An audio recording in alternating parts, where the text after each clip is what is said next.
Are we live or what?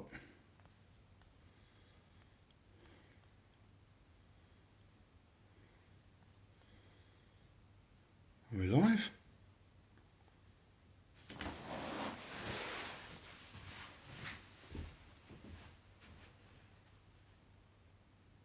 Yeah.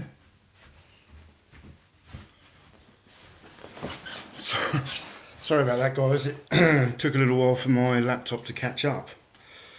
Can everybody hear me okay?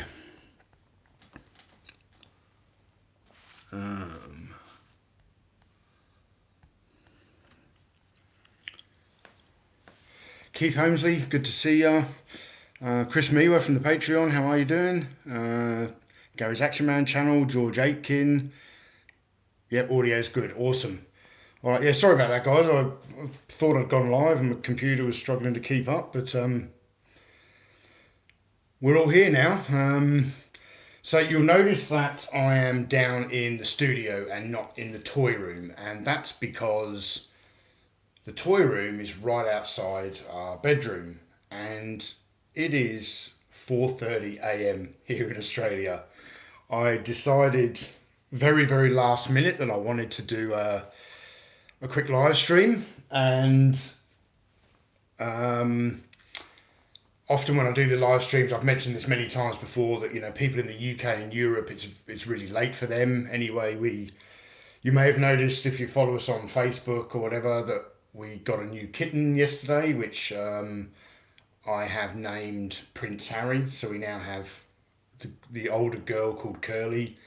We have King George V, and now we have Prince Harry. But yeah, because we got this new kitten, me and Gracie decided to go to bed early. I'm pretty much an early riser anyway. So when we had a very early night, I was like, hey, let's get something set up and do an early morning live stream so that people can join in. George Aitken, George Aitken's saying I'm drinking tea and he's drinking iron brew. That's good to know, man. Night of Ren, 4:30 p.m. Eastern Standard Time here in the States. Yep.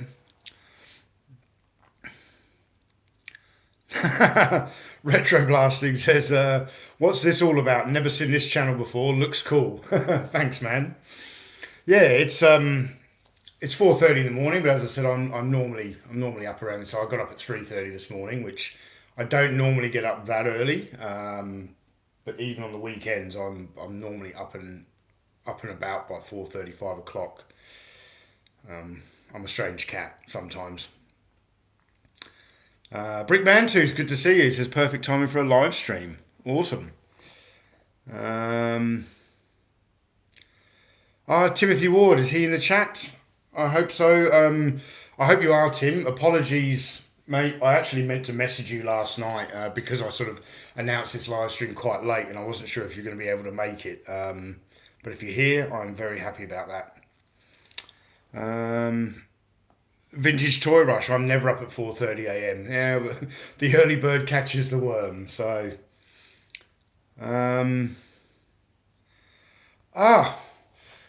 Jody, thank you for the super chat. I was looking for your name, Jody, and then I realised you've got a new handle, Gen X Toys Geek, and then in brackets Jody. So good to see you here.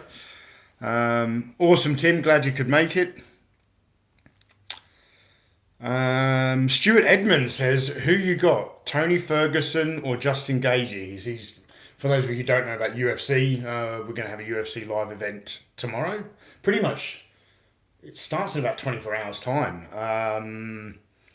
That's a really hard pick for me, man. I'm a fan of both fighters, both Tony Ferguson and Justin Gagey, and I just want to see a good fight.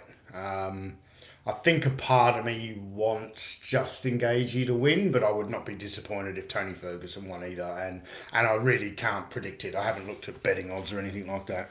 Don't gamble, kids. Doug Palumbo, Shazam or Captain Marvel? Captain Marvel. Like the original Captain Marvel.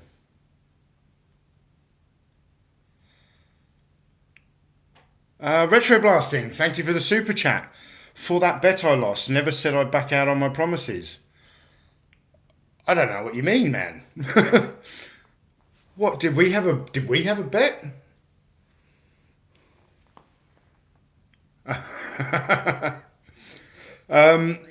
I'm sure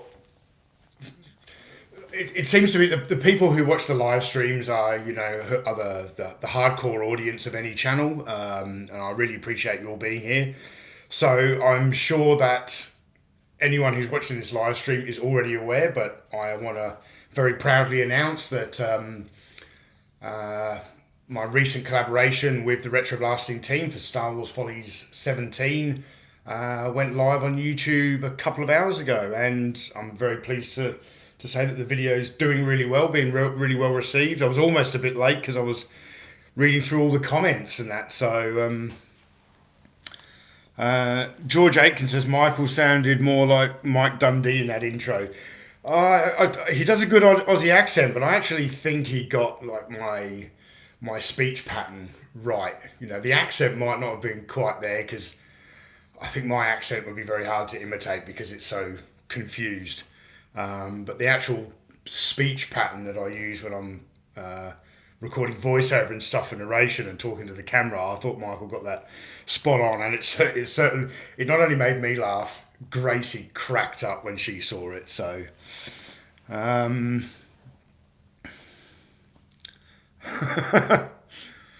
Scuba Pete, thank you very much for the scuba chat, the super chat. Cheers from the interstate, dude. I'm doing 80 miles an hour and listening to Analog Toys. Okay, that's good. Retro Blasting says, yeah, all I could do was try and get the speed and cadence. And I think you nailed it, man. I'd be interested to know how many takes how many attempts you took at getting that right. So,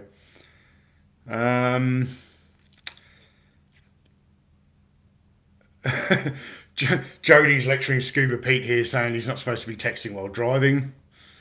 Nicholas Dickens says Retro Blasting and Analog Toys are the best. Oh, thanks, man. Retro Blasting, I'll send you all the takes. Okay. Is there some good outtakes? I hope so.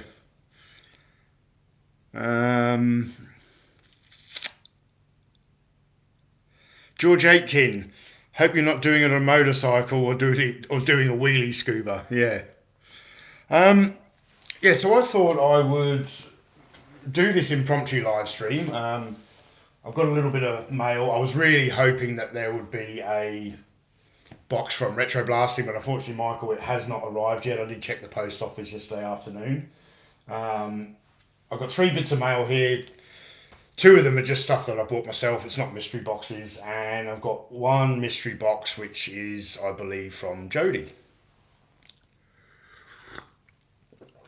Yeah, it should be here soon, Michael, but everything in Australia has been delayed. Like in international postage stuff is getting from overseas into Australia quite quickly, but then it's really struggling to get moved around. Obviously, Australia's a very big country, and all of our states have shut their borders, so there's not a lot of flights, so everything's having to travel by road, and it's taking a long time, but it will get here. The force is strong with this one.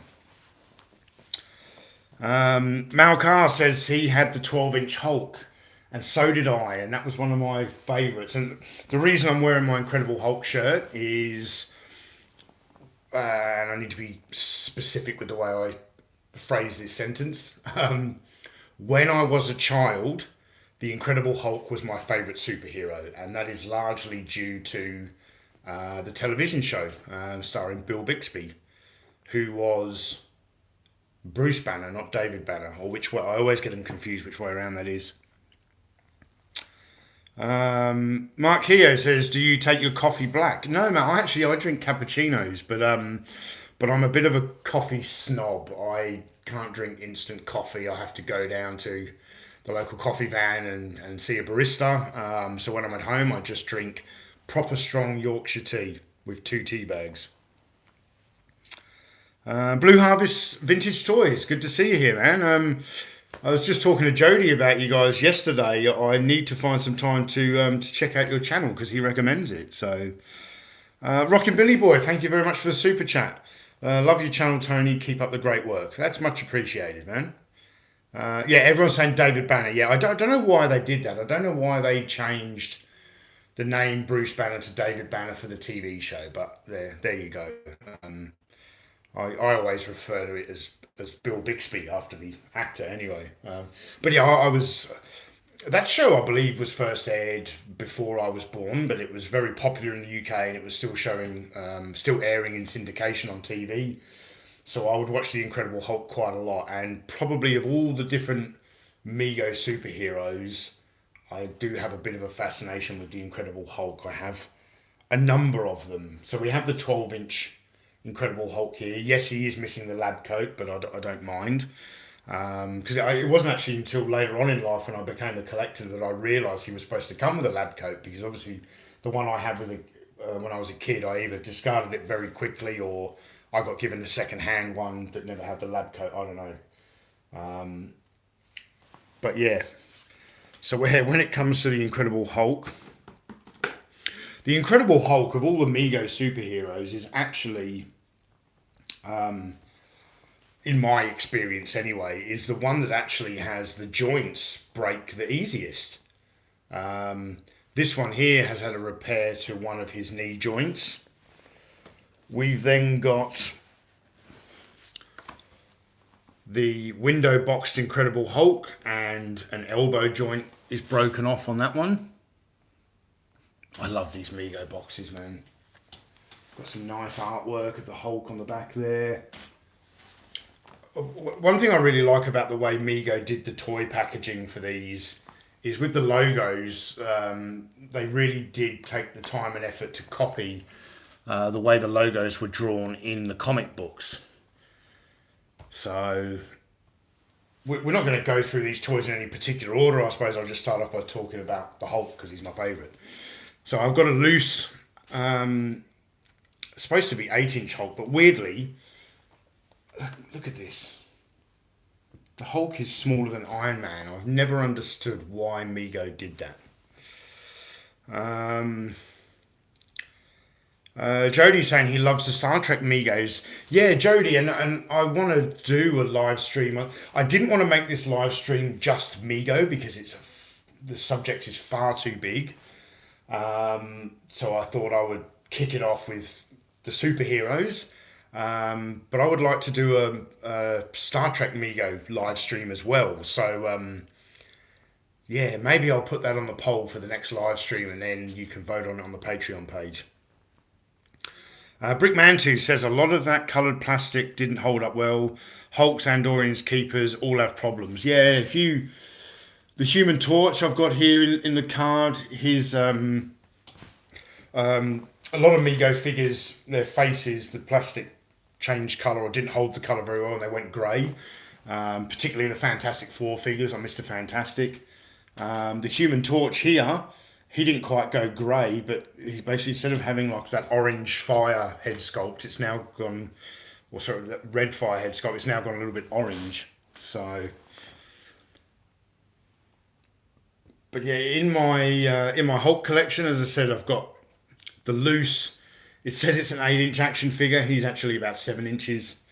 I've got the loose 12-inch one. I have the box one. I have a carded one, and again, the elbow joint is broken in the pack. This is never opened. It's just broken off in the package. That wasn't through a child's rough play. And this is probably my favourite Mego piece in my collection, is the boxed 12-inch Incredible Hulk. I love this box. It's an original Mego Corporation box, 1978. Some of the artwork on the side there. Brickman2's got that for his 8th birthday. I think I got this for like my 4th birthday, man. I remember these was, so this is licensed in 1978, but I'm pretty certain that these were still being sold into the early 80s in the United Kingdom. So that's my Incredible Hulk collection there. George Atkins says it's more like one Fragile Hulk rather than Incredible Hulk. Yes, definitely. The 12-inch ones are very, very robust. These ones are very sturdy. Yeah, I used to like this guy because my favourite Action Man figure, I used to pretend that he was David Banner from the TV show, and he could change into the Incredible Hulk, and often, the Action Man Jeep, he would have the strength to lift the Action Man Jeep off an injured person after a car accident and stuff like that. So,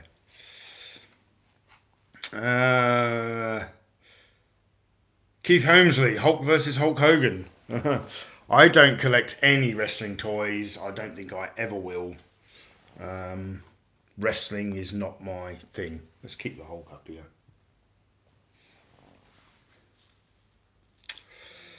Man of Action says, what are your thoughts on the new versions of the Mego line? I think they're pretty cool. I think it's nice to have.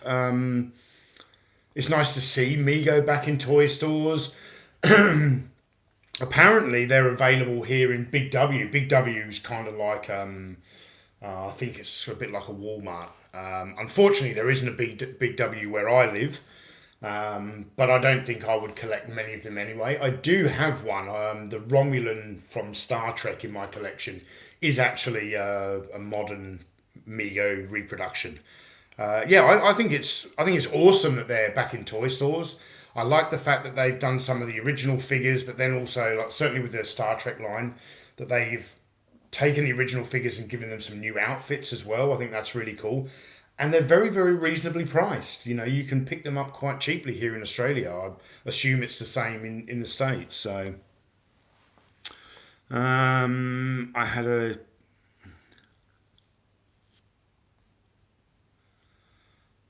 All right, I was just scrolling back and saw a comment from Tim Ward. So someone's got a request for a future live stream of some kind. Yeah, guys, if you've got ideas for future live stream topics, before you throw out something like wrestling figures, because I don't have any, I recommend that you watch my collection tour video from last year. Yeah. I recommend you watch my collection tour video to give you a good idea of what I have in my collection. And then if you want to throw out some suggestions for live streams, what I normally do, I didn't do it with this one because I announced it literally like 12 hours ago that I was, not even that, I think, less than 12 hours ago, that I was going to do this live stream. But what I normally do is I put a poll on the Patreon page about a week before the live stream airs with 4 or 5 discussion topics, and I let the Patreons vote on it. So if you've got suggestions, put them out there. I'm certainly going to put Star Trek Mego on the next poll just for Jodie. So, Brickman2 says he personally likes the new stuff Mego is doing. I'm not much for reproductions either.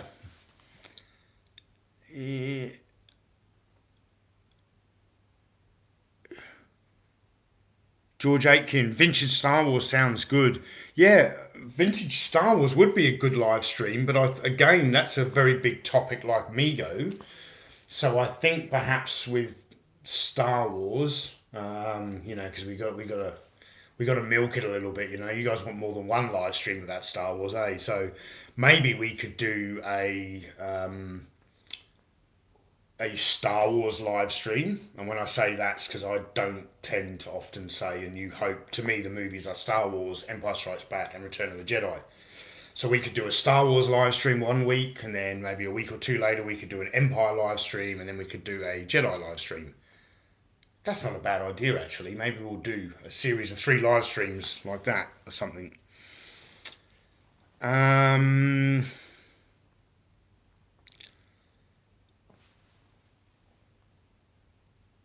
Retro Blasting says, here, Star Wars Empire Jedi. That's right. And I hope you're all looking forward to Star Wars Day on May 25th.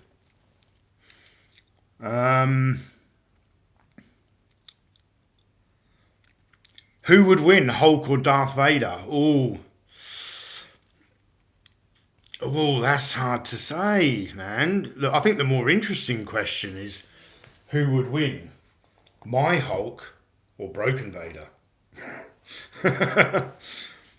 um, Vintage Toy Rush says 3 Star Wars live streams back to back. Yeah, we potentially could, not back to back on the same day. These uh, it, as much as I enjoy these live streams, and I genuinely do enjoy these live streams because it gives me an opportunity to have this live chat with you guys and answer your questions, and this is my favourite way of interacting with my audience. But I do have to be in the right mindset. I have to be energized. And yeah, I don't know if I could do a live stream for 3 or 4 hours. Certainly not on my own. It would be certainly different if I had someone in the live stream with me. Potentially not Gracie, because I don't think Gracie likes to do more than an hour and a half. But if we could probably go for an hour and a half in this live stream, and I doubt she would be up yet because that would be 6 a.m. And she is spending her first night with her new kitten, which decided to crawl all over me last night and wake me up. So, John Kenny says do a Motu live stream. Yeah, that's a good idea as well. And again, with that's another big topic. Potentially, I could do a 1982 live stream and then a 1983 live stream. So, Tony, what figure in Mego style would you like to see made that never went to production? For me, it will always be Iceman and Firestar. Yeah, that's Iceman and Firestar. So you can have Spider-Man and his amazing friends. I think for me, oh, that's a tough one. It's probably going to be Captain Britain. I would really like to see a Captain Britain in this line. That would be cool.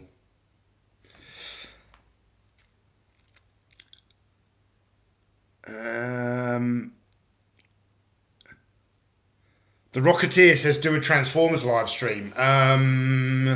That's not going to be very likely a Transformers live stream because I only own 2 Transformer toys. I've got Megatron and Optimus Prime, and I don't, I could sit down and talk to you guys for an hour and a bit about Optimus Prime and Megatron.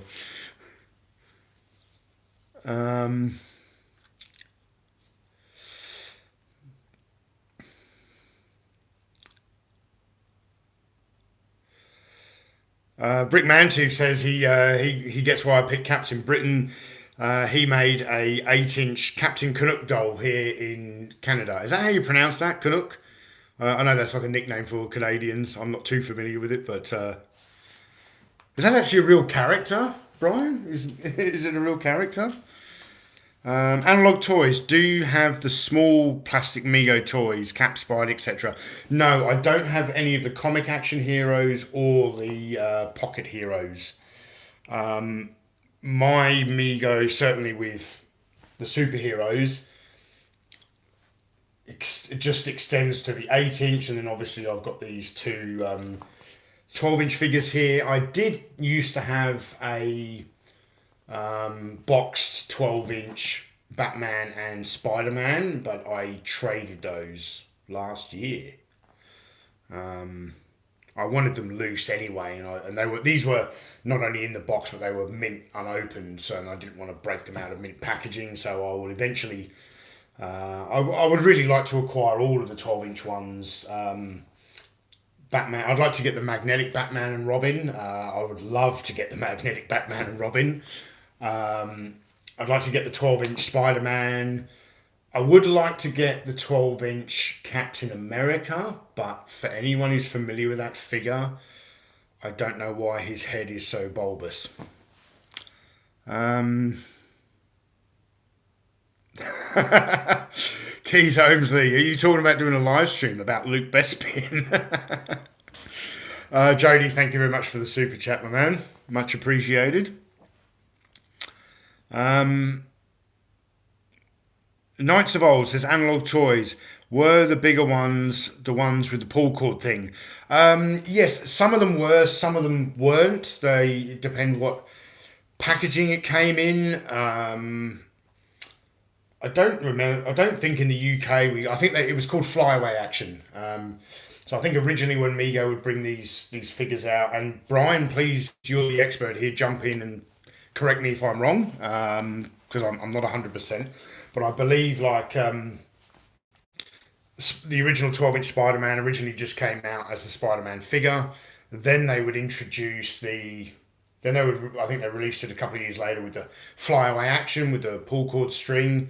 And then they even did a Spider-Man with that had some weird web shooter thing in his wrist as well. George Aitken says you could do a live stream on villains. Are you talking about Mego villains or just villains in general? That would be not a bad idea actually. My favourite villains.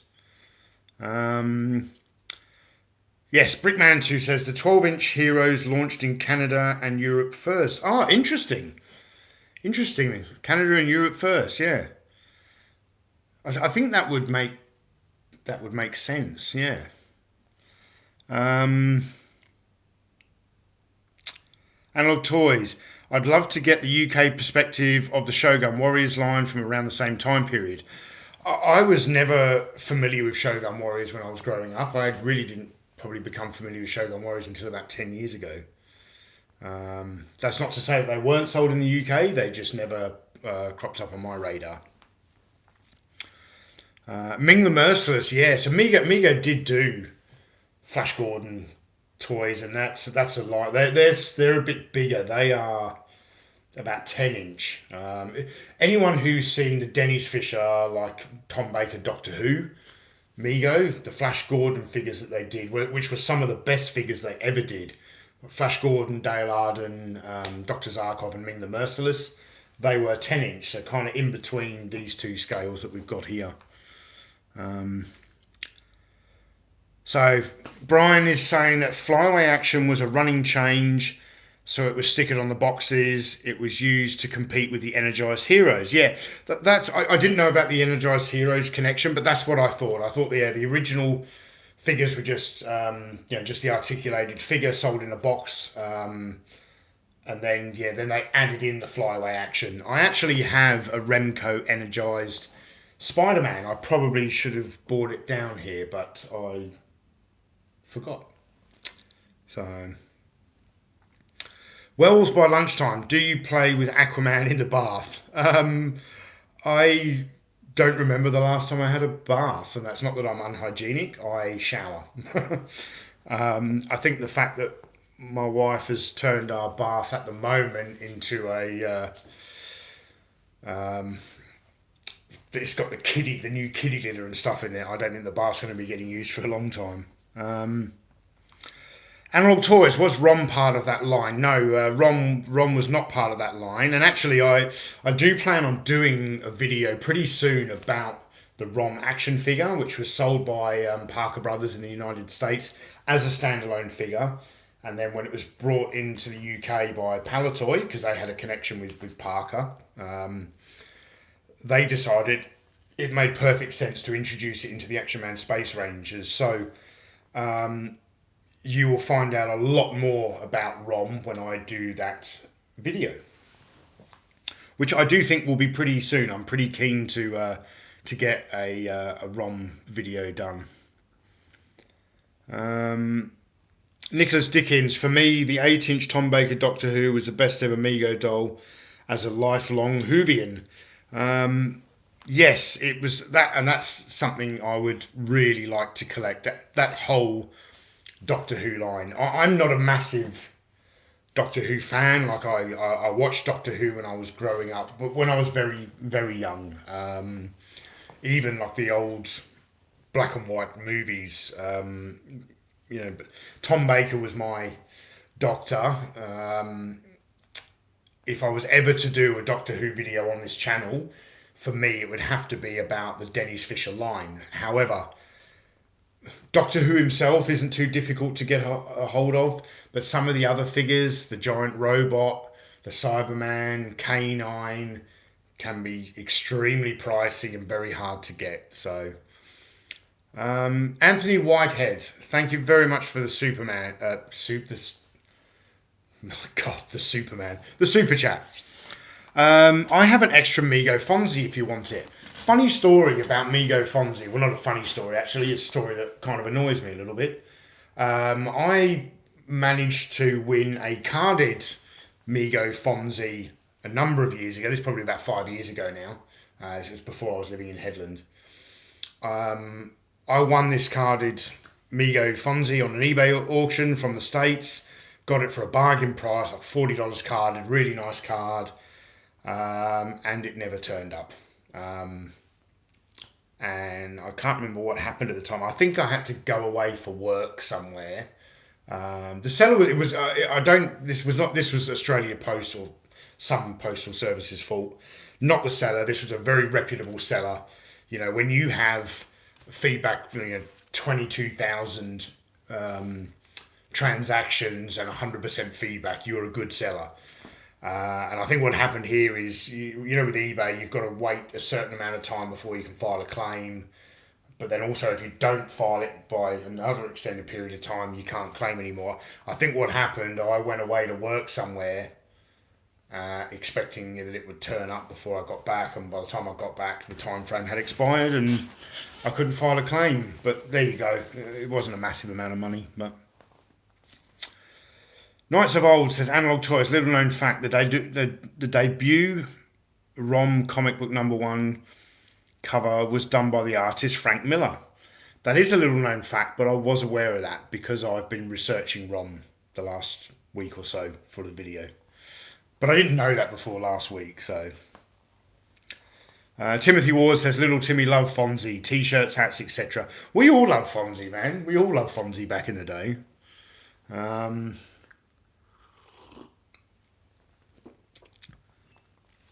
Ed Udley says the new Mego figures have better face sculpting and better quality clothing. That's good to know.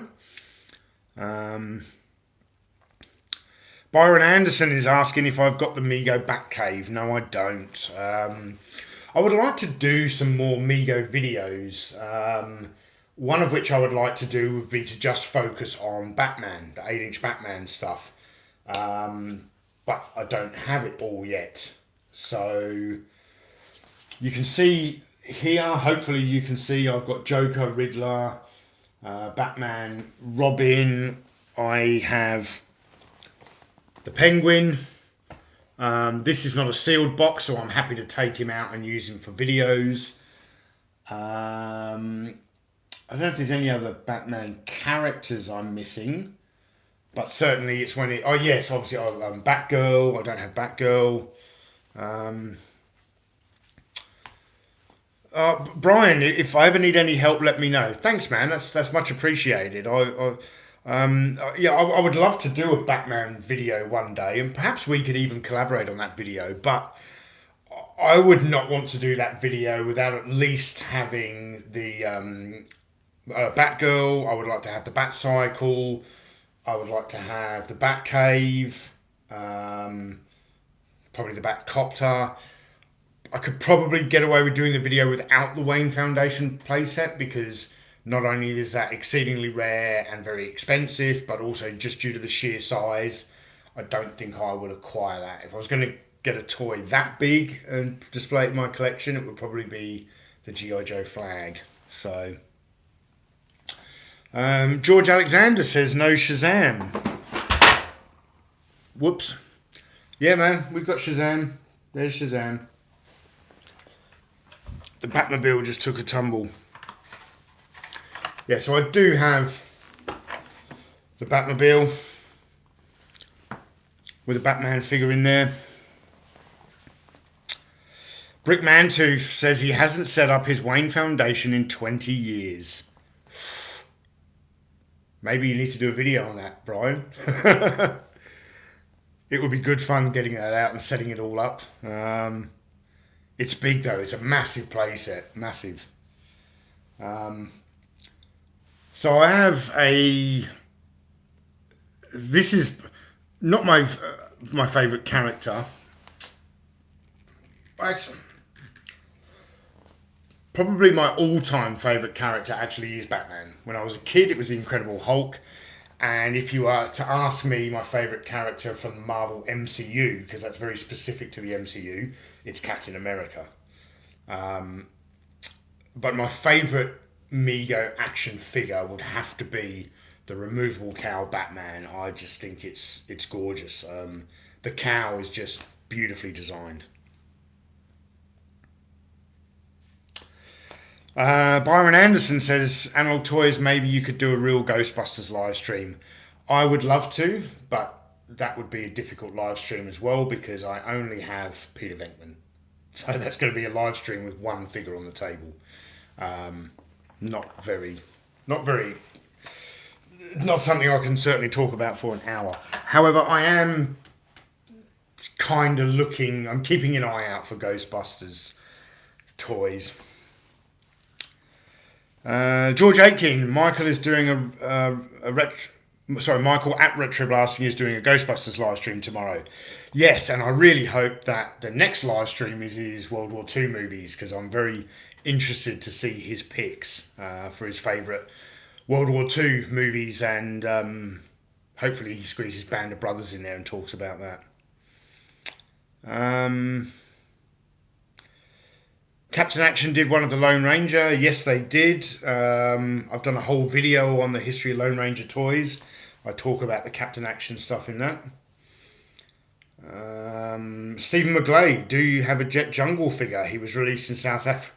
No, I do not have a Jet Jungle figure, man. That is an exceedingly rare, mysterious figure. However, there is a fantastic video about Jet Jungle over on the Brickman Tooth YouTube channel. I recommend you watch it. That's how come I even know about Jet Jungle, to be honest. If you had asked me that question 2 months ago or whatever, before Brickman Tooth put his video out, I wouldn't have known who the hell Jet Jungle was. So,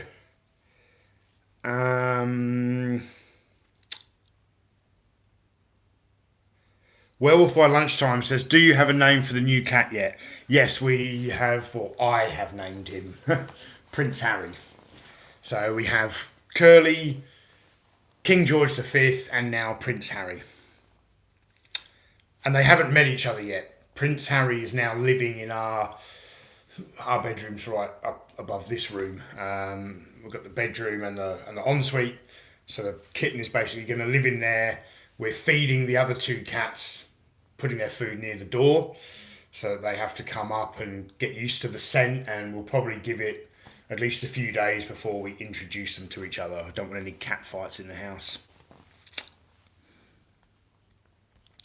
Paul Richards, hi Tony, if you could pick one toy that you don't own from any toy line, what would it be?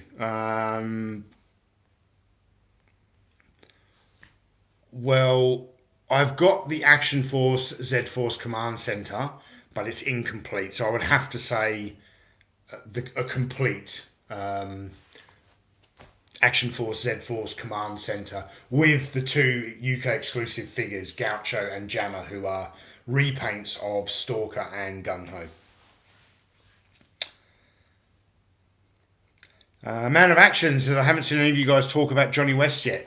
Yeah, because I don't have any Johnny West stuff. What I do have is a nice boxed Mark's, what's the name? Mike Hazard Double Agent.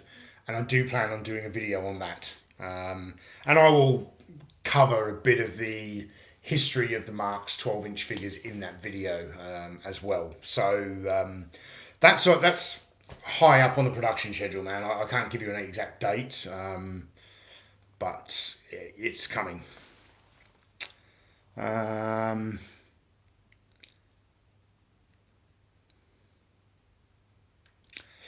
Yeah, Ed Udley saying he saw a toy show where an Australian Wonder Woman Mego sold for $20,000. Yeah, that was an episode of the Toy Hunter, which used to air on the Travel Channel with Jordan Hembrow. The figure itself is not unusual. It's the fact that it was sold on a card back. It was a very rare card. There aren't many of them around. And yes, it sold for around, I think it was about $18,000 US. It sold for something like that.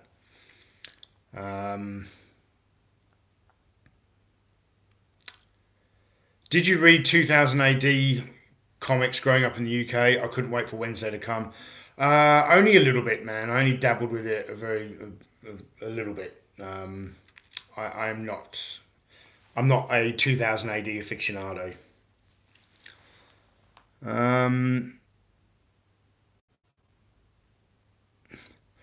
Mego based the body style on Captain Action. Did they? I don't know. I think Mego just made a universal body where they could swap the heads and made production costs cheaper. The bodies are quite different to Captain Action, actually. Okay, so Brickman Tooth is saying the Wonder Woman is actually different. She's got a different body and body suit, so the figure is rare too. Oh, cool. Okay, because actually, I remember after that episode aired on TV, it wasn't. It never used to get aired on TV in Australia, but you could watch it through the Travel Channel through their website. But after that episode aired, there must have been a seller in Australia who all of a sudden realised he was sitting on this gold mine, and he didn't have an unopened card of this Mego Wonder Woman. He had the loose figure with the original card back, possibly a detached bubble or something, and that sold for $2,500, a loose one with the card back. So it was around $2,500. It was years ago. My memory's not brilliant these days. I'm trying to fill it with so much toy knowledge I forget other things, like things my wife asked me to do. When she comes home from work and realises I haven't hung out the laundry or whatever, and I'm like, yeah, but I've been filling my brain today with so much toy knowledge that I had to take out the memory of needing to do that job.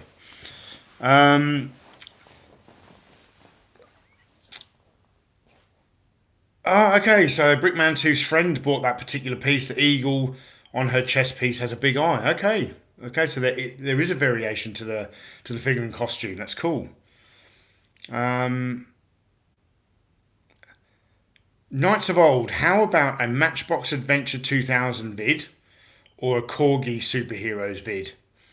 Again, I don't have any Corgi toys, or if I do, it's like one or two. And Matchbox Adventure 2000, I don't even know what that is. Apologies.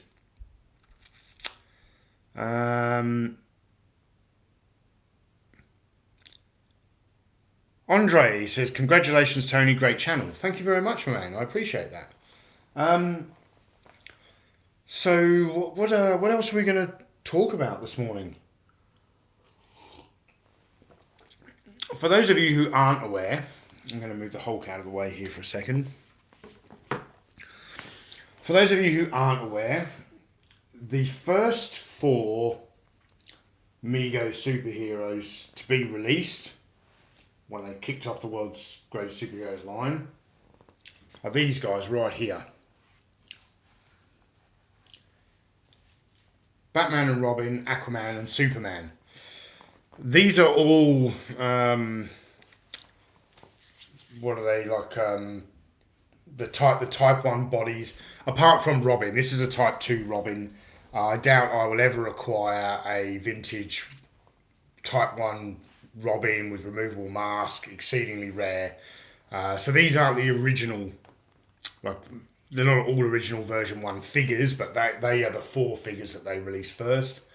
I've got a bug flying around in here. Living in Australia, man, there's lots of bugs and stuff like that.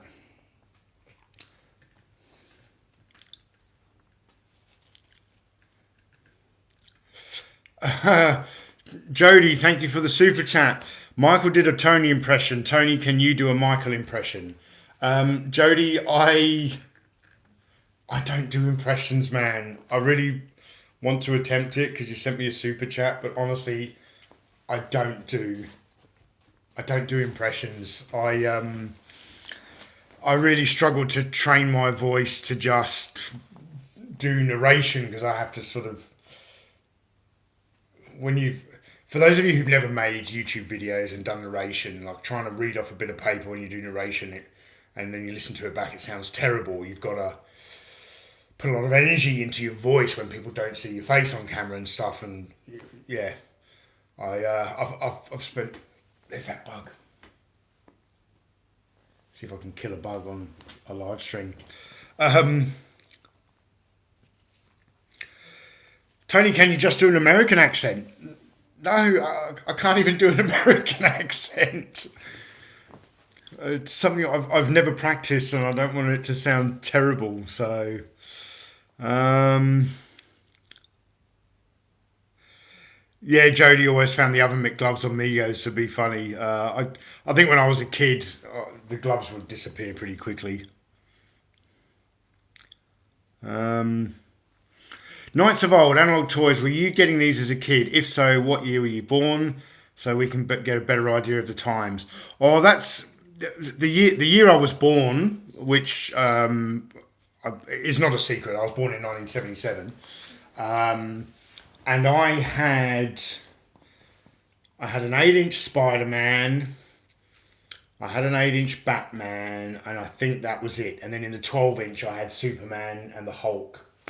That was pretty much the extent of my collection. However, that's not really a reflection of when these were released. These were being released in the early through to the mid and late 70s, but in the UK, they were still being resold into the early 80s.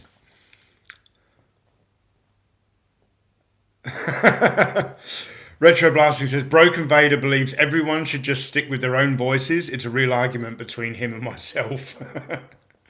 Yeah. I'll ask you this offline, Michael. I'm interested to know actually who does the Broken Vader voice and how you do the audio effect, but maybe it's one of those secrets where you want to keep the magic. At Retro Blasting, there are so many layers to that comment. Yes, there are. Yes, there are. Yeah, Skeletor must share that opinion too.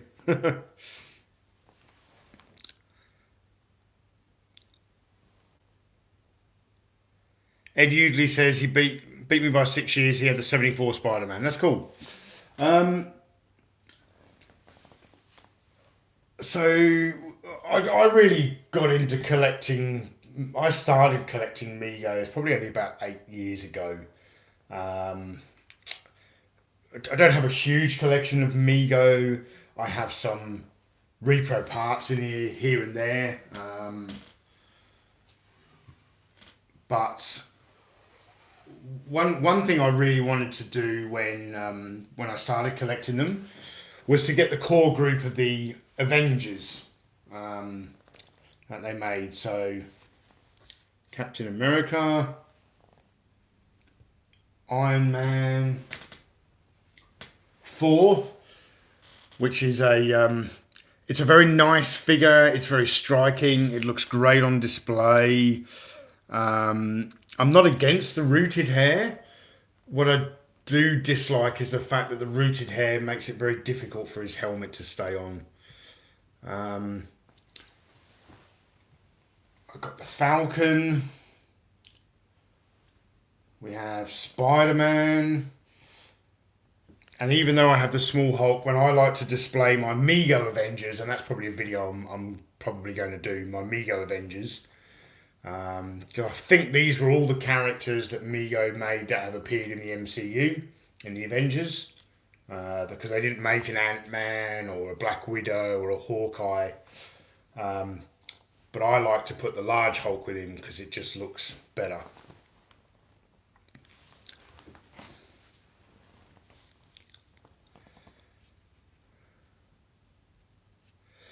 At Retro Blasting, I've constantly wondered if the Reeve head larger Mego is as rare as they say. It seems to crop up a lot for something that is allegedly scarce. You talk about the Christopher Reeve head.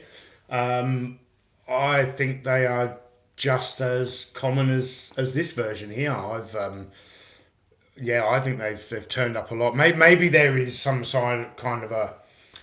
There are certainly packaging variations of the Christopher Reeve Superman that are rare, but the basic figure, I don't believe so, Michael. It's yeah, no, I am.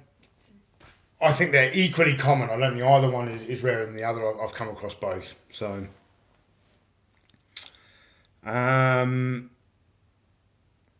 Dylan YouTube says, I agree about the large Hulk 1,000%. Yeah, I think he just looks so much better with the Avengers with the bigger size. I'm probably going to do a video on those at some stage. My Mego Avengers. So, George Aitken, a number of people have. So he's saying he wish he bought the Starbird playset when it came out. A number of people have mentioned the Starbird playset, and I have no idea what you guys are talking about. Google is my friend.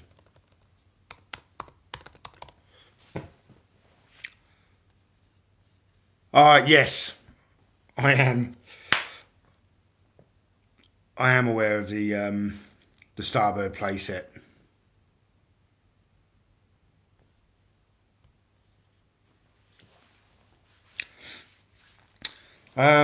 So Brian from the Mego Museum is saying that the Reeve head is not scarce at all. The early comic head is a little harder to find. The packages are tougher.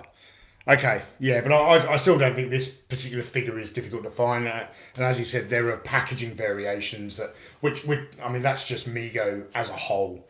There were so many packaging variations in different countries. Although I've got a couple of carded Mego figures here, Batman, the Human Torch, and as you saw, I've got a Hulk down there as well. I would really like to get these on Palatoy card backs, but I can't. I don't have the funds to be spending $2,000-3,000 per Mego figure because that's what they're worth on Palatoy card backs.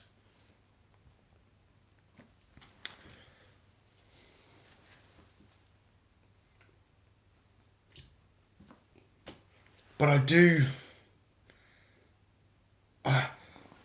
What I love the most, I think, about Mego's World's Greatest Superheroes is if you just, I'm going to look at the screen here for a moment. If you just look at the range of primary colours on this table, look how amazing these things display. How they pop on a collector's shelf. The only other toy line or action figure line that I can think of that looks as vibrant on a toy collector's shelf as this would be Kenner's Superpowers, and because it's another superhero, another high quality superhero toy line. You know, these just, they just pop, and that's what I love about them. You know, when I go into my collection room, like down one wall, I've got all my Action Man stuff. There's lots of olive drab and camouflage, and you know, don't get me wrong, I love the quality of Action Man figures, and they look fantastic. But then the contrast when you turn and look at the other wall, and I've got Masters of the Universe next to all of these guys, and yeah, the reds and the blues and the yellows, they just look beautiful. Brickman2 says Palatoy card backs are an obsession of mine. I'll never complete the set. I hope you do. I hope you do, man. Dash ET says, hey Tony, top work with Michael on the X-Wing vid. Thank you very much, man. That was it was an absolute pleasure to collaborate on that video. Obviously, Michael has contributed to a video on my channel, Action Force Part 2. And this collaboration was a little bit different. Not only the fact that I was collaborating for a video for his channel. When we did Action Force Part 2, which was on the SAS Force, I knew that Michael owned the SAS Panther and the mobile missile system. So I kind of sent Michael a script, and basically when I got to the bit about the Panther, I was just like, right, I'm just going to hand over to you. you do your bit about the Panther, and then a little bit later in the video, you do your bit about the MMS. And when I received the video files, it was a real surprise because I had no idea what he was going to say or anything like that. This one here, Michael worked on. He worked on a script. Well, first of all, he sent me the script for the Broken Vader intro, and I did not want to change a single thing. I absolutely loved the concept. I could already visualize it. I had that little comedic soundtrack playing in the back of my head. To sort of once we had agreed that was good to go, I then got another script from Michael again, which I didn't want to change. I just wanted to add a few little bits in there. So yeah, it was a very pleasurable creative process. You know, I knew Michael was going to bring his A game. I really tried to bring my A game to that video. With regard to, you know, the on-camera performance, the narration, and what I can contribute to the script, and I love it. It's become my favourite retro blasting video, I've got to say. Honestly, I did not watch it 6 times yesterday. Have I missed any good questions?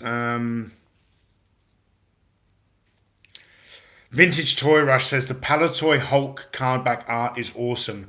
Yes, mate, all of the Palatoy cardback art is awesome. Certainly not, and for the fist fighters and things like that as well. So,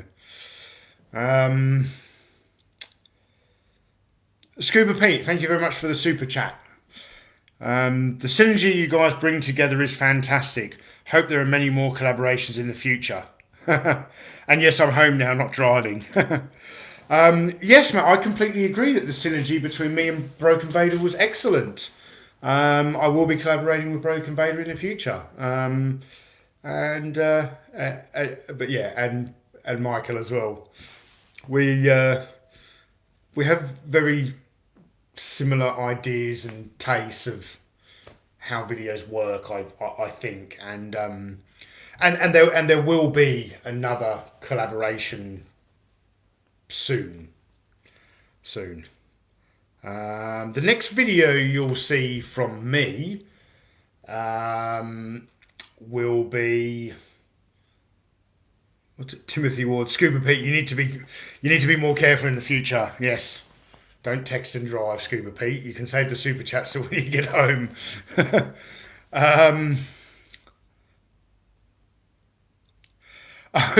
Jody, he's quoting me saying, honestly, I did not watch it 6 times yesterday. I don't know how many times I watched it, Jody, but it was so it had dropped on Michael's Patreon about 2 hours before I woke up yesterday morning. Luckily, I sort of woke up a little bit before my alarm. I raced downstairs. I watched it once. I then put my headphones on during my lunch break at work and watched it on my phone a second time. Then when I came home in the evening, I had a couple of beers and I must have watched it a few times. I don't know how many times, but at least half a dozen. It was just enjoyable to watch, man. And it's awesome to see that Palatoy X-Wing, you know, in high def 1080p, because for those of you who didn't see the last live stream where I explained, I never actually held that Palatoy X-Wing in my hand. That was something I purchased from eBay and asked the seller to send straight to Retro Blasting. So it was awesome to see. I was over the moon that it was actually in far better condition than what it looked like in the eBay photos. The photos weren't great. It did look good, but the photos weren't, you know. The guy obviously didn't have studio lighting and everything, which Michael uses when he films his videos. So it looks absolutely gorgeous in that video, the X-Wing. So I think there's a couple of other questions up here that I missed that I wanted to answer.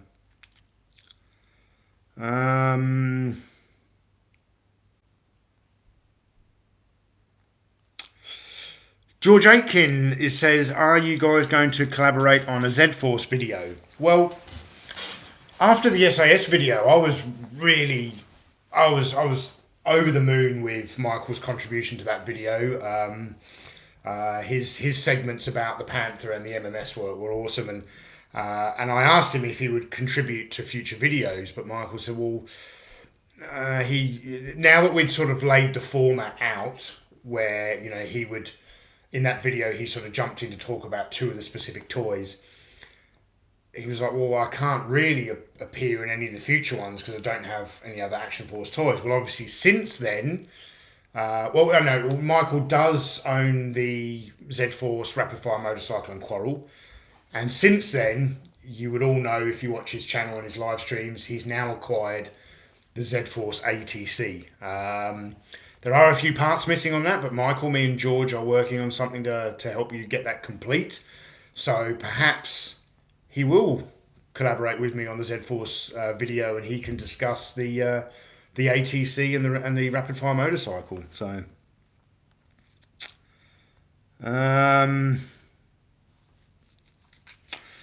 Chris Smith, good to see you here, my man. Hope you're well, bro. Keep up the good work, Chris from Stan Solo. Thank you very much, mate. Good to see you. I hope you're keeping well too in lockdown. We had an awesome announcement from our Prime Minister yesterday that we are starting to enter into three phases of what the government is calling the road to recovery. So I think next week we're going to start opening cafes and restaurants, and unlike some countries in the world, the majority of the Australian population, myself included, feel very comfortable about this because we have very low numbers of positive cases. I think in Western Australia it's only like 12, with like 6 of them maybe or something in the ICU.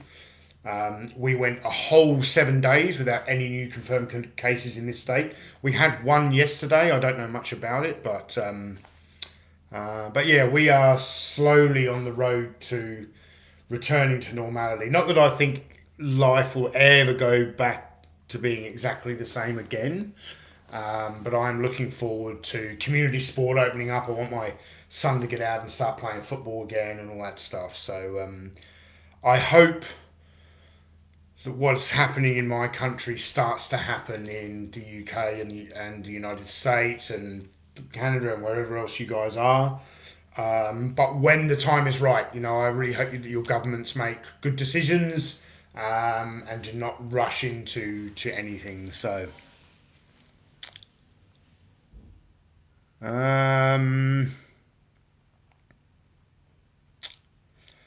I miss my cooked pub breakfast. Yeah, so do I. Mark here, no COVID beard for you then. No, you're talking about me actually growing a beard? I used to grow a beard when I worked in Iraq, but Grace does not like facial hair. And for some reason, I've always liked to be relatively clean shaven in these videos. Like the most I'll ever do is a day or two stubble. So, the Shogun Warriors plastic and die cast is the only line that have the vivid colours to match these. Maybe the same plastic. Jody, Super Chat Mark 3, Just Cause. Thank you very much.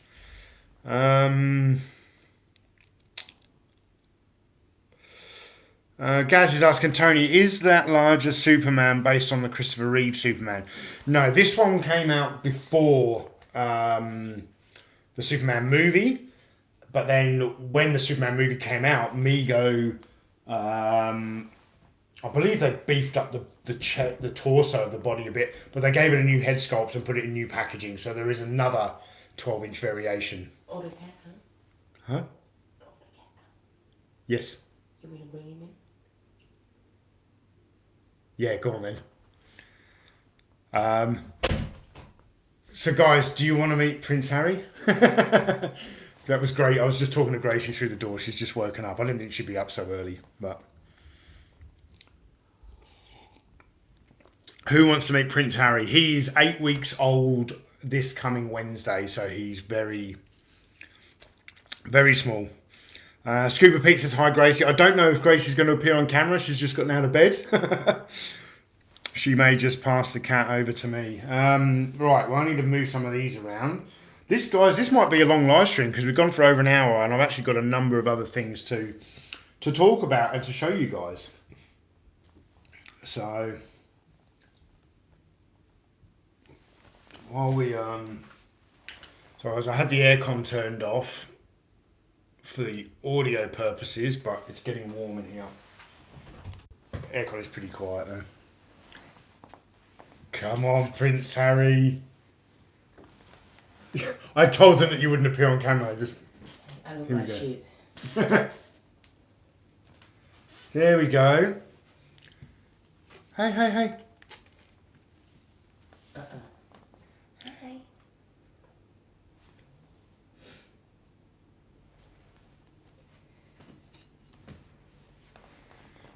There's Prince Harry. Ooh!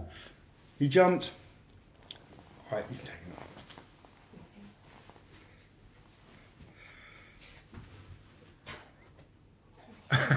off. Thanks, Gracie. And everyone says hi to Gracie as well. Behind the scenes today, sorry.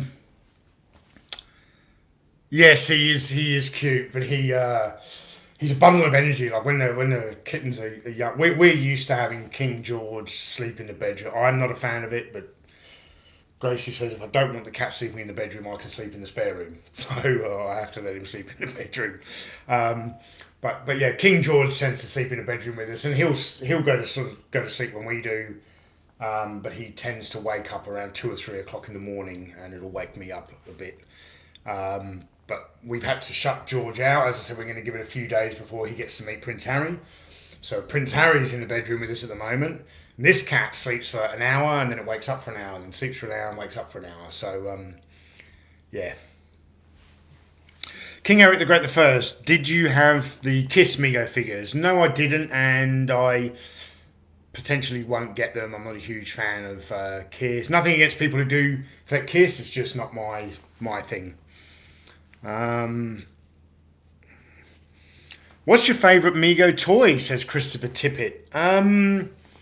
That would probably be my boxed Mego Hulk. That would probably be my favourite Mego toy.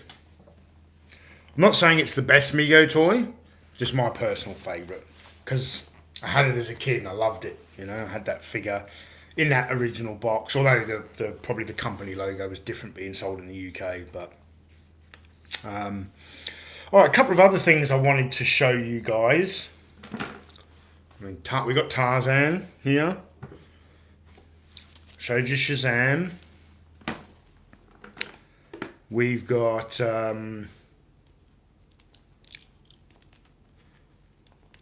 Oliver Queen. That's a beautiful figure.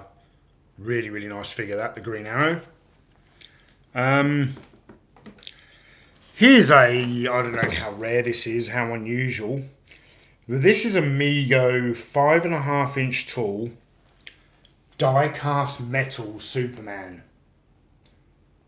I believe from around 1979. I'm not sure. I think they did in this line Superman, Batman, Spider-Man. I mean, you can see there on the back. There's some artwork of the Batman.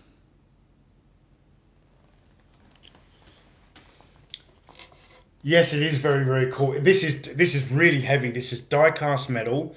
It's never been out of the packaging, which is a shame. I really want to know. And maybe if Brian, if you're still in the chat, let me know. I'd be really interested to know if there is a yellow S on his cape. Yeah, let's give you guys another look. I don't think this is a Mego toy that people often talk about.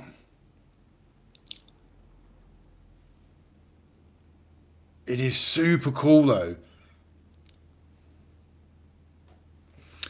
William Curry, did you find that Superman online or at a brick and mortar store? I bought this at a toy auction. I'm not talking about eBay. I bought this at a toy auction. And I paid around, trying to remember. I'm not only trying to remember, I'm trying to convert it into American dollars as well.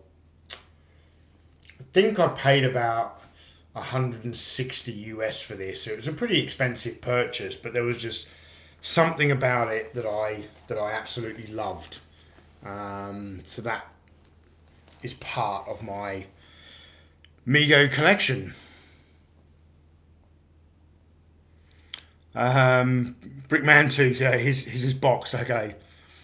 Ed Udley, open the Superman to find out. No way, dude, no way. What's your favourite non-carded Mego toy?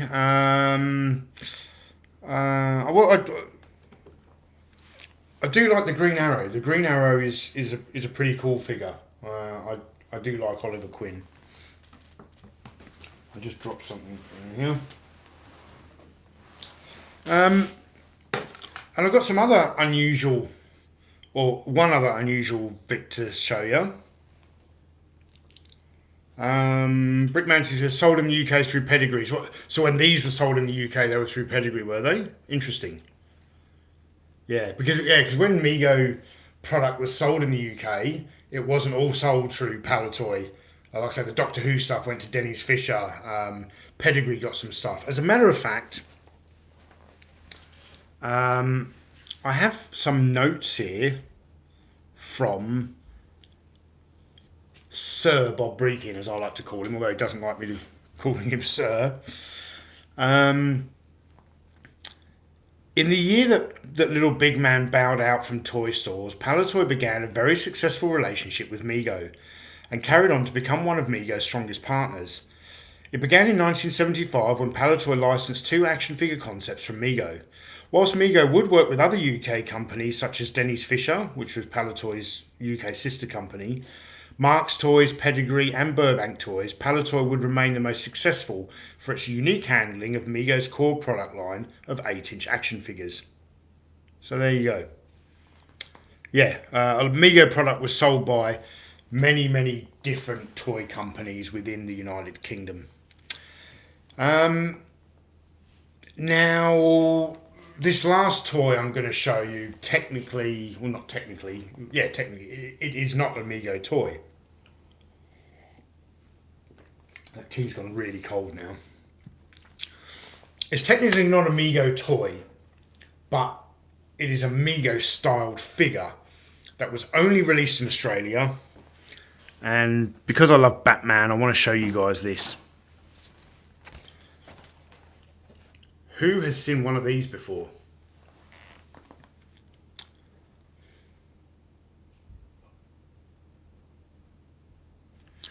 So this is an 8-inch Mego styled Batman action figure produced in 1989 to be released in conjunction with the with the Tim Burton Batman movie. This was released by Kids Biz in Melbourne. Obviously Toy Biz did the figures for the movie. This was only ever released in Australia. Now, just because it was only released in Australia, this does not mean it's rare. These do turn up all of the time. But I thought I would show it to you guys because a lot of American viewers have never seen them before.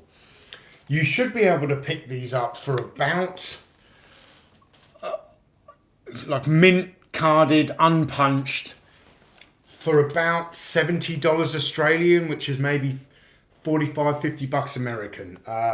Can make for a really awesome addition to a toy collection, certainly if you're into Batman and if you're into Mego. Scuba Pete says, holy cow, yeah. I've never seen that Batman before in the Animal Toys collection tour. No, it was hidden away somewhere, Jody. And I decided to get it out and share it, show you something a little bit interesting. Retro Blaster says Keith will have that in a week. I'm sure he will. But honestly, Keith, if you are looking around, you may obviously have to pay international postage because they turn up in Australia more often than they do anywhere else.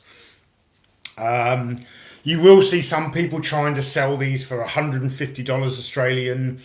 Do not pay that much. If you get a nice minty one, I wouldn't be paying over $80 Australian. Maybe 50 to 60 bucks US. And actually, and Keith, I'll keep an eye out for for them. If I see them pop up on eBay Australia, I'll send you a link, because that is cool.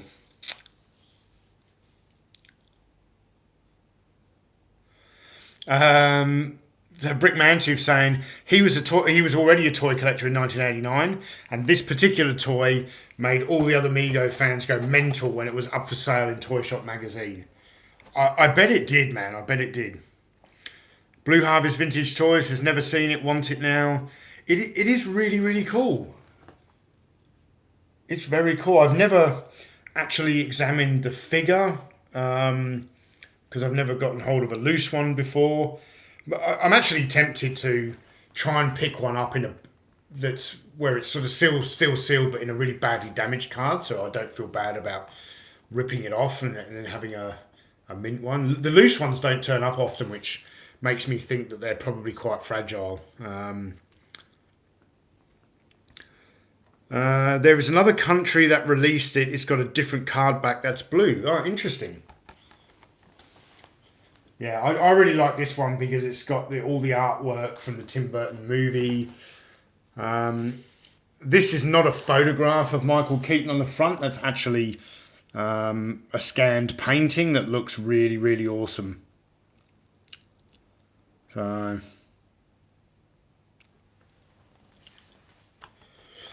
thought you were going to say you were going to take it off the card then. No, I'm not. No, this one's mint. I'm not taking this one off the card. But if I come across a badly damaged card, which I like to think this on a badly damaged card I might get for $40, and if I did that, if I achieved that and got it, I would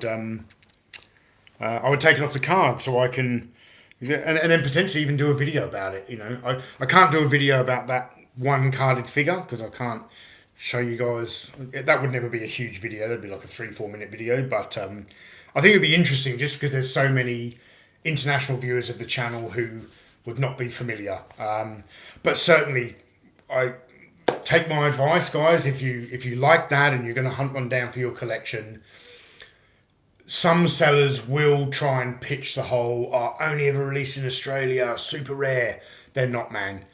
People have found cases and cases of these things because when Batman toys came out in 1989, we got all the same stuff you did. So the I don't know if they 4-inch figures, you know, with the Batman and Joker and the Batmobiles and all that. That was the popular toy line. And then you introduced this one single character in a different scale. Kids didn't want that because he couldn't interact with the Batmobile, couldn't interact with Joker, all of that stuff. So it didn't sell well. That's why. That's my opinion anyway.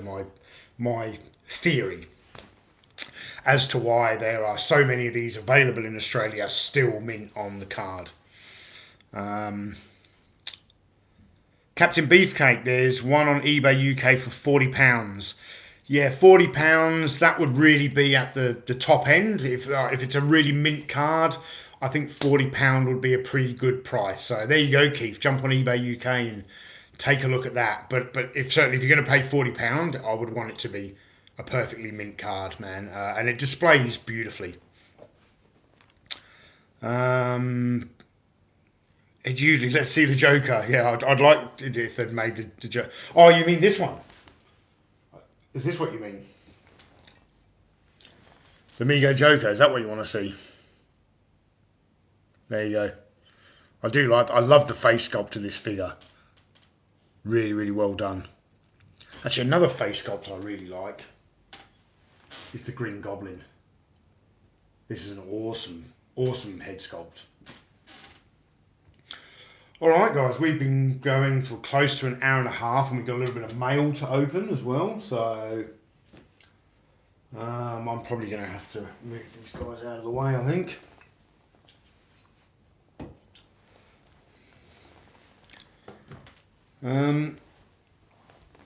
While I'm doing this, I'll just keep yabbering on as I do. So guys, I am deep in the edit on quite a big video at the moment, and that video is titled Kenner Star Wars and the Influence of the 3 3/4 inch scale.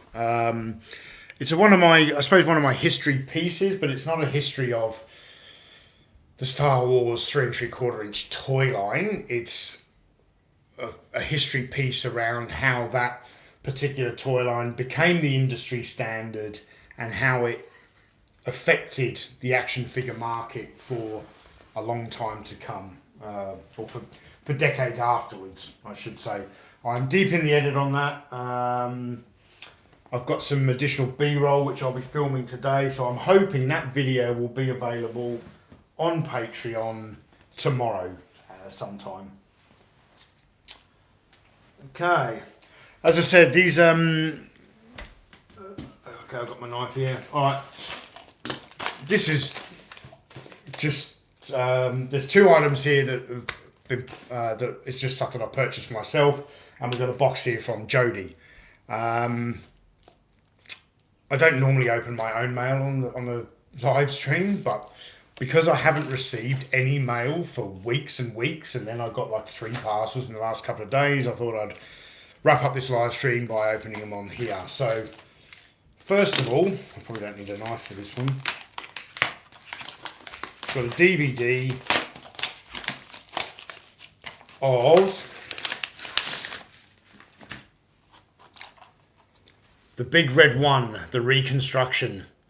And for anyone who saw the Palatalk episode, I've obviously done 2 Palatalk episodes with Michael. I think it was the second one I did. Michael talked about this movie quite a lot. I literally went and purchased it a couple of days later, and it's from here within the state of Western Australia, and it's taken like 3 to 4 weeks to get here. So this will be my viewing probably tonight, or maybe even Sunday afternoon, I don't know. But this is they've called it the reconstruction. It's not a director's cut because I think Sam Fuller had passed on by the time they re-released it. But basically, his original cut for this movie was, 2.5, 3 hours long, and the studio was like, no, it's got to be 90 minutes, and they cut it down. And I've only ever seen the theatrical version, so on Michael's recommendation, I am very excited to sit down and watch this reconstructed edition of The Big Red One by Samuel Fuller, a World War II veteran, starring Lee Marvin, a World War II veteran, and Luke Skywalker, a veteran of the I was going to say the Clone. He wasn't in the Clone Wars, was he? Retro Blasting only available on DVD. Alas, no HD version yet, but so great. Yeah, look, that is a shame, but I'm very interested to see that that film. So if DVD is the only way I can watch it, that's the only way I'm going to watch it.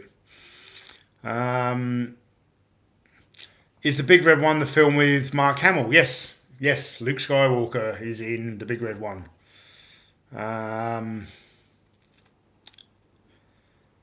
There should be 2 discs in that case, says Classic Movie Recording Vault. There is only 1 disc in this case. This, I believe, though, this is an Australian... Yeah, this is an Australian release. It does have some special features. It's got a digitally mastered movie with soundtrack, mastered with Dolby Digital 5.1, and a commentary by the reconstruction producer Richard Schnickel. So I don't know if there is a 2-disc version in the States that's got more special features, but I'm just happy to have this version of the movie.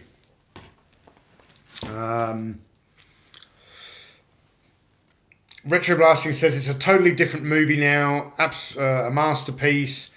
And Mark Lorenzi says different how. Well, because the way Michael explained it to me, Mark, is that when you take a 90-minute movie and then put back in all of the director's cut footage and it then becomes a 2.5-hour movie, I don't see any way. It's not like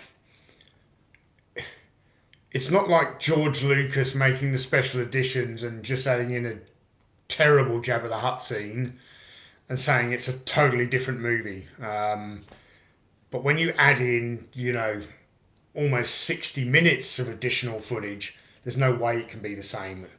it's going to be a much more slow burn of a movie, but someone who has experienced wartime. Michael recommended this to me, so I jumped out and bought it on eBay. Okay.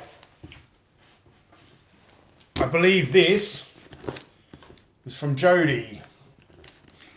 Well, it's from eBay, but I believe this is something that Jody bought for me on eBay.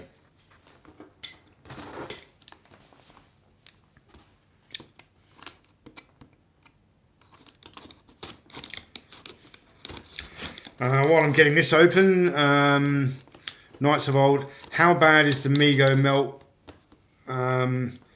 Is it as bad as the degradation of, say, the G.I. Joe O-rings? Yeah, it's pretty bad. I've had to restring a number of my Mego figures, but I don't mind. I'm used to restringing Action Man figures as well when the elastic and rubber deteriorates. So Retro Blasting says it's not a longer half-hearted World War II actioner. It is now as it was always intended. Fuller's expression of his first-hand experience in Europe in World War II. And that sells it for me, man.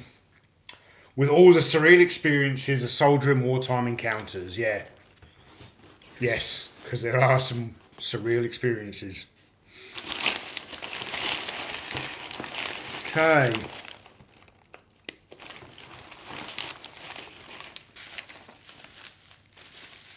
What on earth?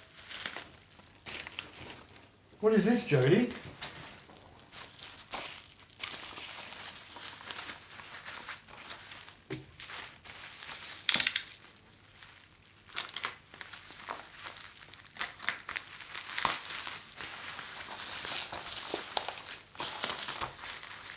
This looks like a Star Wars figure.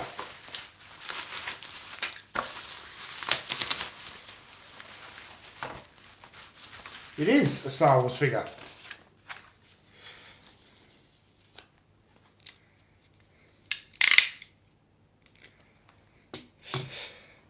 So from Joe, hey Tony, I found your lack of a mouse droid disturbing.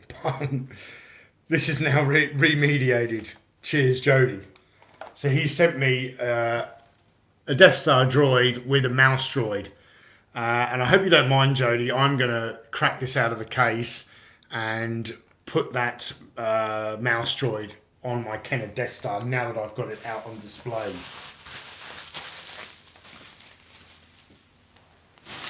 Awesome.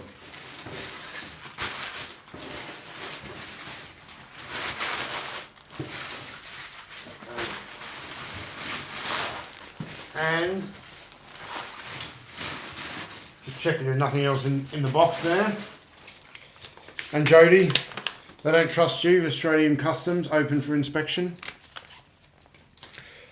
Thanks very much, Jody. This is a cool looking figure. I did collect a lot of the Power of the Force stuff when it first came out, probably from the first maybe 3 years, and then like a lot of other collectors, and my experience with all other modern toys. After a while, I get over them and I get rid of them and I just go back to the vintage again. But even when I was collecting it, I was never familiar with this particular figure. 1998, yeah, I'd probably stopped collecting modern Star Wars around 97, the year before, so... thank you very much, Jody, I appreciate that. And I don't know if you sent that before or after. No, it must have been before, because I've only just put the... I've only just got my Kenner Death Star out of its box and put it out on display, so that's going to look awesome on there.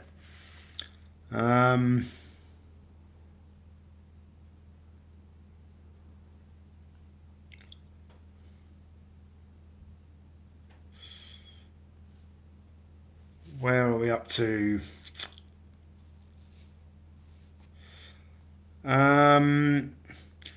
Keith Holmesley, I got a mouse droid out of a cereal box about 15 years ago. Okay, cool.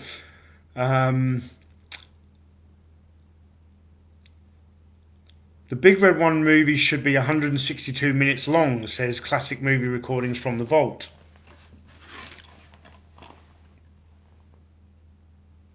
Interesting.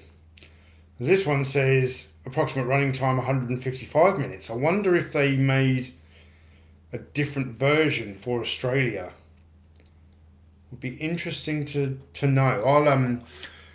I'm probably going to take a couple of snaps of this DVD cover and I'll send it to you, Michael, and see if you can compare it with yours and see how it's different. Maybe there was 7 minutes cut out for the Australian release. But interesting. All right, we're down to the last parcel, and I'm going to need a cup of tea soon. Hour and a half talking on the live stream. Okay, I know what this is because I bought this for myself. This I bought from a seller in the UK, who is someone I know of in the toy collecting circles. Took a long time to arrive due to all the COVID stuff, and he's been reaching out to me all. Retro Blasting saying there's debate about how long Fuller's actual cut was before it was cut down. Yeah.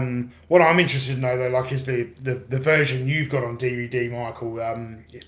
If it's not an Australian version, if it's an American version, you know, is that 162 minutes or because this is definitely an Australian version and. It's not uncommon for Australia to do things like that. It's not uncommon for Australia to rename movies as well. Not often, but they do rename stuff.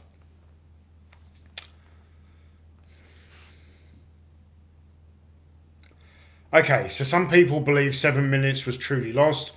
Others say in the documentary that everything was found and nothing is actually missing. Hard to say what's true. Okay.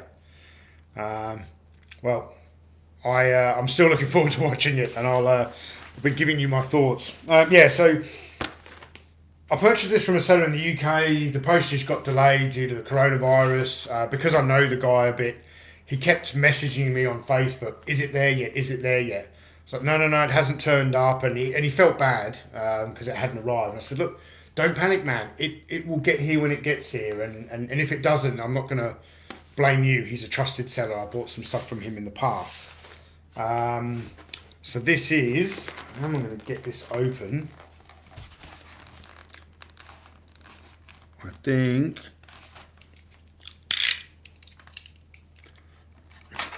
So we have a book in here, all right? But it's not any old book.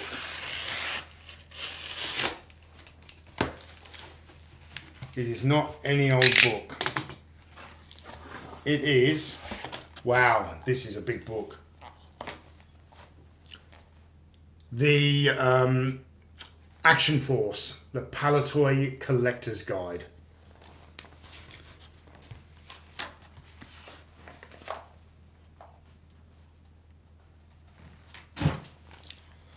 Damn,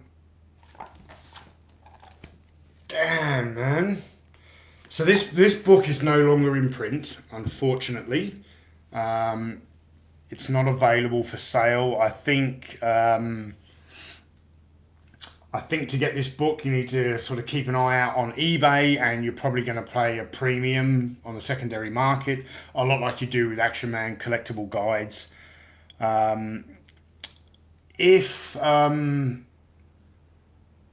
If you want to know the contents of this book, you can still view the contents of this for free on the website www.bloodforthebaron.com, which is the best online resource for researching the Palatoy Action Force series. Man, now I've got this in hand. This is a really, really nice book, man. Glossy, full colour pages. So this is the kind of information that you're going to get in this book. Look at that, guys. A bit of a write-up about each figure. Some awesome photography. What else have we got in here? So this is some of the first series stuff. We get onto some of the teams. I wonder if I can find the page with Gaucho and Jammer to show you guys that. Let's get to the Z-Force section. Wow, this is really well done in this book.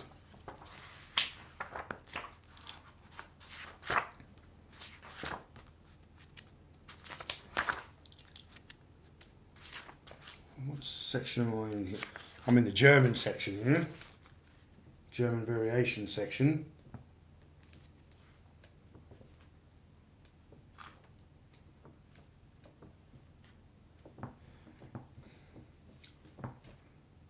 God, I'm going to stop talking to you guys soon and just stare at this awesome book. This is incredible. What a great pickup. And I will say, when I was speaking to so Retro Blast and Tony, I think you're okay. I think the DVD in Australia has a shorter runtime due to PAL conversion pull down. Okay, I doubt anything is missing. Oh, I doubt it too. Yeah, looking forward to it. So this book here, when I was speaking to the guy who runs, guy named Jim, who runs the Blood for the Baron website, and was saying that I really, really wanted to purchase one of these books. Let's get it up so you guys can see it. The Action Force Palatoy Collector's Guide. I never realised how thick the book was. This is a big, thick, really well done book. And it was, they're not in print anymore. He doesn't have any copies for sale. And he said he had a copy, I think, on the coffee table at his mum's house. But because it was so badly scuffed up, he didn't want to sell it to me for full price or anything.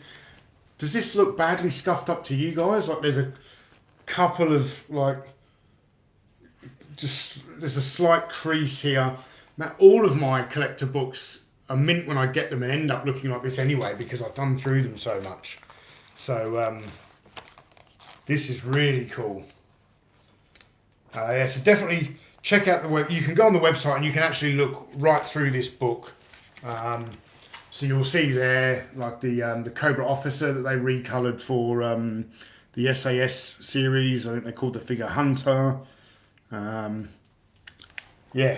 excellent book, which for some reason took forever to get here. As I said, the seller kept reaching out to me. Is it there yet? Is it there yet? So look, don't panic. I'm not going to file a claim through PayPal or anything. Get the money back. It'll get here when it gets here. And I went to the post office the other day to pick up this box from Jody, and it when I went to pick up this box from Jody, they pulled out this book as well, and I was like, "Oh, I've been waiting for that book to arrive," and it had been sitting at the post office since the 8th of April. I was pretty annoyed. I never got a slip to say they'd attempted delivery or anything like that. Thank God they hadn't returned it to sender after me not picking it up for so long. So, there you go. Well, that pretty much wraps up the live stream. It's a big live stream today. We've been going for nearly an hour and 40 minutes. It's been a pleasure to have you all on here. It's been awesome to have Brian from the Mego Museum and the Brick Mountain YouTube channel on here. Always great to see Retro Blasting jump on the live stream. Good to see Jody, Keith, Michael Schaefer, of course George Aitken. Great to see you on here. Timothy Ward. Looks like you didn't have to do too much moderating today, my man. That's a massive difference to last week, eh? Sometimes certain topics bring out the wrong behaviour in people, which is a shame. But thanks Tim for always being here and moderating. Scuba Pete, everyone who left me super chat, it's been great. And lastly, I'll say for Blue Harvest Vintage Toys, lastly, I'll say that for anybody who has not yet seen Star Wars Follies Episode 17, as soon as this finishes, click over to Retro Blasting and give it a watch, because I'm going to go and watch it for the 7th time. Something. I don't know. All right, I hope you have a great weekend, guys. And for the Patreons, or the patrons on the Patreon page, you should get to see the Kenner Star Wars Influence of the 3.25" scale video, hopefully tomorrow, and then it'll be on the rest of YouTube on Monday. Well, it'll be Monday my time, so YouTube should get it on Sunday. So, all right, guys, I have a lot of toys to try and negotiate to get out of here safely, and turn the camera off. But thank you all for watching, and don't forget to tune in tomorrow to Retro Blasting's live stream, 2 p.m. Eastern Standard Time. I think they're talking about the real Ghostbusters, or just the Ghostbusters in general. So awesome. All right, I'm turning off the camera. Have a good day, guys. See ya.